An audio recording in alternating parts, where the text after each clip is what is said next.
በትግራይ ክልል መዲና መቀሌ የኢፌድሪ አየር ኃይል ዘመናዊ ጄቶችና ድሮኖች ደብረጽዮን ገብረ ሚካኤል ኢላማ ማድረጋቸውን የተመለከተ ልዩ ሰበር መረጃ በዝርዝር እናቀርብላችኋለን። ከአማራ ክልል ቀውስ ጋር በተያያዘ ተከፈተባቸው የሽብር ክስ እንዲቋረጥ የቀረበውን የይቅርታ ሰነድ የተቀበሉና ውድቅ ያደረጉ ተከሳሾች የታሰሩበት ክፍል እንዲለያይ መደረጉን ምንጮች ተናግረዋል። ተጨማሪ ዘገባው በቆይታችን ይቀርባል። የኢፌድሪ መከላከያ ሰራዊት በሰሜን ጎንደርና በደቡብ ወሎ እንዲሁም በቤንሻንጉል ጉሙዝ ክልሎችም በተካሄዱ የተለያዩ እንቅስቃሴዎች የህግ ማስከበር እርምጃዎች የታጠቁ ኃይሎች እጃቸውን መስጠታቸውንና መመታታቸውን አስታውቋል። እስራኤላውያን ሰፋሪዎች በወራ በያዙት ዌስት ባንክ ውስጥ ነዋሪ በሆኑ ሁለት ፍልስጤማውያን ቤተሰቦች ላይ ከእሁድ አንስቶም ከበባ አደረጉ። በውጭ የመረጃ ሰዓታችን በዝርዝር እናቀርበዋለን። ውድ ቤተሰቦቻችን በዕለቱ የመረጃ ሰዓታችን እነዚህንና ሌሎችንም የሀገር ውስጥ ቀጠናዊና ዓለም አቀፍ መረጃዎችን በዝርዝር እናቀርባለን። ለቤቱ አዲስ የሆናችሁ ሰብስክራይብ በማድረግ የደወል ምልክቷን በማብራት የቤቱ አባል ትሆኑ ዘንድ በታላቅ ትህትና እንጋብዛለን። አሁን መረጃዎቹን በዝርዝር ወደ እናንተ እናቀርባለን። ከአማራ ክልል ቀውስ ጋር በተያያዘ የተከፈተባቸውን የሽብር ክስ እንዲቋረጥ የቀረበውን ይቅርታ ሰነድ የተቀበሉና ውድቅ ያደረጉ ተከሳሾች የታሰሩበት ክፍል እንዲለያይ መደረጉን ምንጮች ተናገሩ። የተከሳሾቹ ማቆያ እንዲለያይ የተደረገው በይቅርታ ሰነዱ ምክንያት ከተፈጠረ አለመግባባት ጋር በተያያዘ መሆኑን ምንጮች ገልጸዋል። የሽብር ክስ ቀርቦባቸው በእስር ላይ የሚገኙ የህዝብ ተወካዮች፣ የመገናኛ ብዙሃን ባለሙያዎችና ሌሎች ተከሳሾች መንግስት የይቅርታ ሰነድ እንዳቀረበላቸው ሶስት ምንጮች ተናግረዋል። ታሳሪዎቹ ይቅርታ ጠይቀው ክሳቸው እንዲቋረጥና ከእስር እንዲለቀቁ ለቀረበላቸው ጥያቄ የተለያዩ ምላሾችን መስጠታቸው ተገልጿል።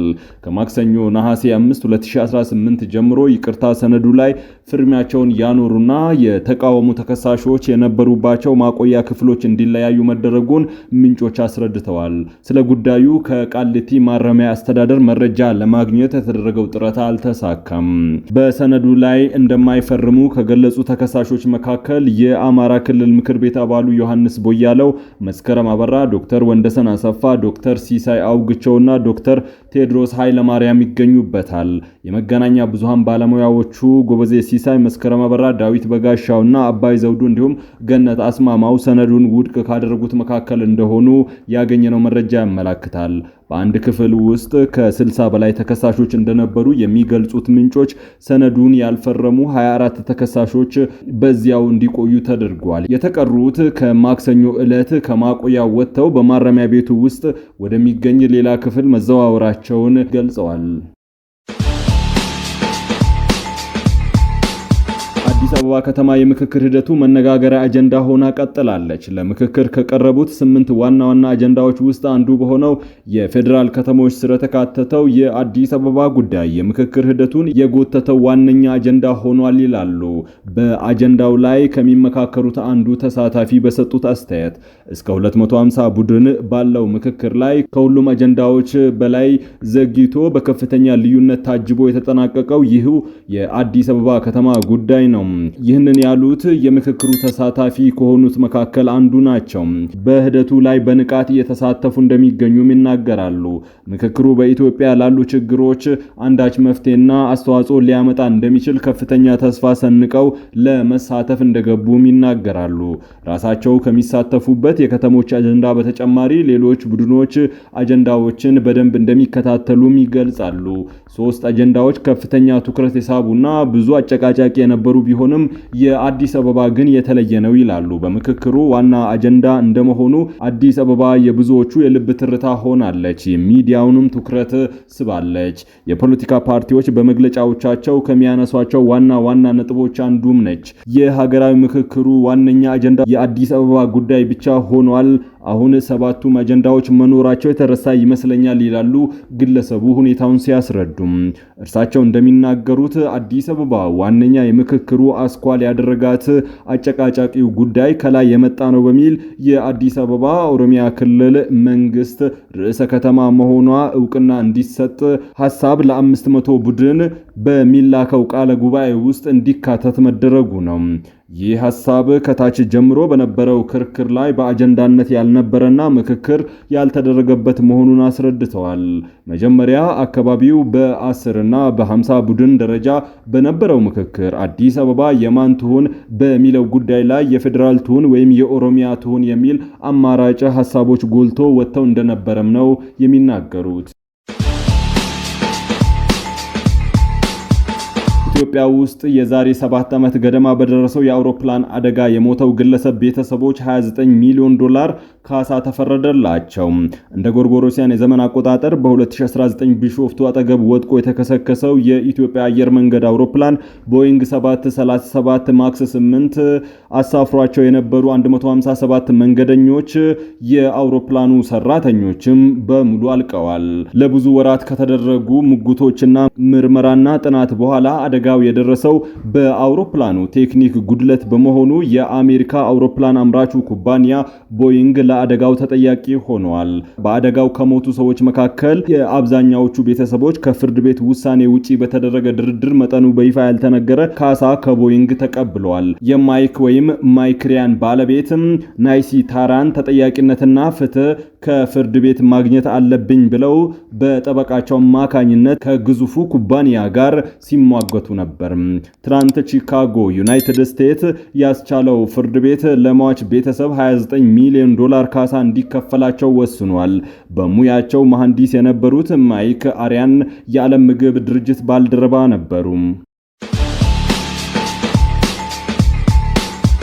የፌድሪ መከላከያ ሰራዊት በሰሜን ጎንደር በደቡብ ወሎና በቤንሻንጉል ጉሙዝ ከተማ ዞኖች በተካሄዱ የተለያዩ እንቅስቃሴዎች የህግ ማስከበር እርምጃዎች የታጠቁ ኃይሎችን እጃቸውን እንደሰጡና መመታታቸውን አስታውቋል።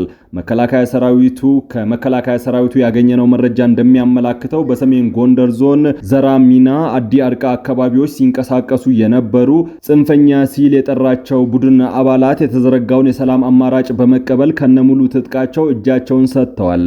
የመብረቅ ክፍለ ጦር አዛዥ ኮሎኔል ስንታየው ሰይድ እንደገለጹት በ10ኛ እዝ ግዳጅ ቀጠና 47 የቡድኑ አባላት እጃቸውን የሰጡ ሲሆን በሰራዊቱ አመራሮች፣ በሃይማኖት አባቶችና በሀገር ሽማግሌዎች በተደረገ የተቀናጀ ጥረት ሲሆን ታጣቂዎቹ ከቡድን እስከ ነፍስ ወከፍ መሳሪያዎችንና ተተኳሾችን አስረክበዋል።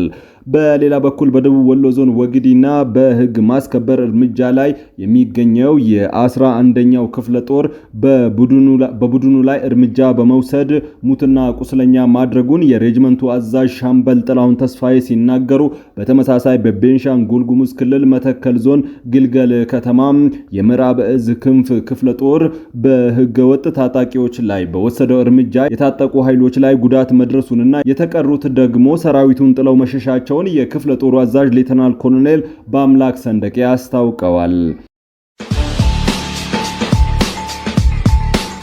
በሰሜን ኢትዮጵያ በተለይም በትግራይ ክልል በፌዴራል መንግስት መካከል የነበረው ውጥረት ወደ አዲስ ምዕራፍ መሸጋገሩን የሚያሳዩ መረጃዎች እየወጡ ባሉበት በዚህ ወቅት በክልሉ አዲስ የጦርነት ሰደድ እሳት ሊነሳ እንደሚችል ከፍተኛ ስጋት ፈጥሯል። በሁለቱ ወገኖች በኩል እየተደረጉ ያሉ በርካታ ወታደራዊ ዝግጅቶችና የኃይል እንቅስቃሴዎች ሁለተኛው ዙር ግጭት አይቀሬ ወደ መሆን እያመራ ነው የሚሉ ስጋቶችን አጠናክረውታል። ከተለያዩ ምንጮች የተገኙ መረጃዎች እንደሚያመላክቱት በትግራይ ክልል ባለስልጣናትና ወታደራዊ አመራሮች በኩል ከፍተኛ የሆነ የሰራዊት እንቅስቃሴና የተዋጊዎች ቅስቀሳ እየተደረገ ይገኛል። የትግራይ ኃይሎች በድንበር አካባቢዎችና በተለያዩ ስልታዊ ቦታዎች ላይ አደረጃጀቶቻቸውን እያጠናከሩ እንደሚገኝ የተገለጸ ሲሆን በተመሳሳይ መልኩ የኢፌድሪ መከላከያ ሰራዊት በትግራይ አቅራቢያ በሚገኙ ድንበር ቀጠናዎች ላይ ጠንካራና ዘመናዊ የጦር ኃይል ማከማቸቱ ተገልጿል። ይህ የሁለቱ ወገኖች የኃይል ክምችት በአካባቢው ላይ ከፍተኛ ፍርሃትና የደህንነት ስጋት ፈጥሯል።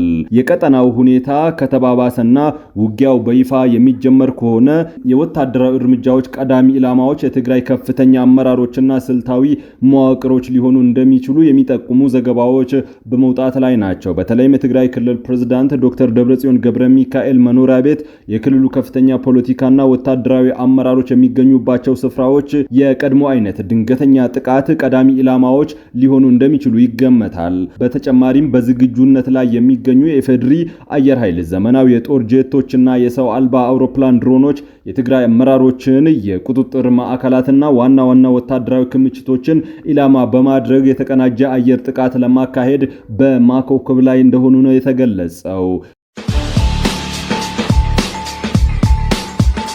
እስራኤላውያን ሰፋሪዎች በወረራ በተያዘው ዌስት ባንክ ውስጥ ነዋሪ በሆኑ 2 ፍልስጤማውያን ቤተሰቦች ላይ ከእሁድ ጀምሮ ከበባ አደረጉ።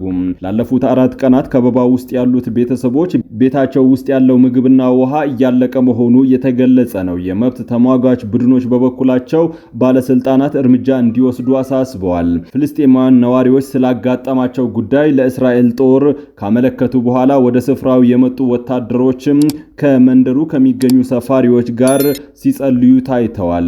የውሃና የኤሌክትሪክ አቅርቦት የተቋረጠባቸው እንዲሁም የነበራቸው ምግብ ያለቀባቸው የአቡሪዲና የሐሰን ቤተሰቦች እርዳታ ለማግኘት ማህበራዊ ሚዲያ ላይ ጥሪ ሲያቀርቡ ቆይተዋል። ቤተሰቦቹ ላይ ከበባ የፈጸሙ ሰፋሪዎች ምን እንደሚፈልጉ በትክክል አልታወቀም። ከዚህ ቀደም ግን እስራኤላውያን ሰፋሪዎች ፍልስጤማውያንን ከቤታቸው በማፈናቀል ንብረታቸውን ወርሰዋል። ሰፋሪዎች ስፍራውን ፍልስጤማውያን የማይኖሩበት የማድረግ ግብ አላቸው። የአሁኑ ከበባ የተሰማው የተባበሩት መንግስታት ከፍተኛ ኃላፊ ማክሰኞ ዕለት ኒውዮርክ ውስጥ በተካሄደው የጸጥታ ምክር ቤት ስብሰባ ላይ የዌስት ባንክ ጉዳይ ጫፍ ላይ መድረሱን በተናገሩበት ወቅት ነው። በዓለም አቀፍ ሕግ መሰረት ዌስት ባንክ ግዛት ውስጥ የተደረገው የእስራኤል ሰፈራ ሕገወጥ ናቸው። እነዚህ መንደሮች የተቋቋሙት ያለ እስራኤል ይፋዊ ፈቃድ ነው። ውድ ቤተሰቦቻችን በመጨረሻም የዕለቱን የውጭ ሀገር ገንዘቦች ዕለታዊ የምንዛሬ ዋጋ ወደ እናንተ እናቀርባለን። ዛሬ በኢትዮጵያ ንግድ ባንክ አንድ የአሜሪካን ዶላር 159 ብር ከ8 ሳንቲም ተገዝቶ 163 ብር ይሸጣል። ፓውንድ ስተርሊንግ 211 ብር ከ7 ሳንቲም ተገዝቶ 215 ብር ከ9 ሳንቲም የሚሸጥ ሲሆን የአውሮፓ ዩሮ 184 ብር ከ9 ሳንቲም ተገዝቶ 188 ብር ከ6 ሳንቲም የተሸጠ ነው። የስዊዝ ፍራንክ 194 ብር ከ3 ሳንቲም የተገዛ 198 ብር ከ2 ሳንቲም የሚሸጥ ሲሆን የኩዌት ዲናር 510 ብር ከ8 ሳንቲም ተገዝቶ 521 ብር የተሸጠ ነው። የቻይና ዩዋን 23 ብር ከ4 ሳንቲም ተገዝቶ 23 ብር ከ7 ሳንቲም ይሸጣል።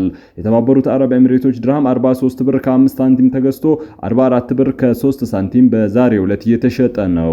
የሳውዲ ሪያል 42 ብር ከ5 ሳንቲም ተገዝቶ 43 ብር ከ4 ሳንቲም ይሸጣል። በሁሉም የመላኪያ መንገዶች ለወዳጅ ዘመዶቻችሁ ወደ ሀገር ውስጥ ገንዘብ ስትልኩ በእያንዳንዱ የውጭ ሀገር ገንዘብ ላይ ተጨማሪ 6 ብር ከ4 ሳንቲም ጉርሻ ታገኛላችሁ።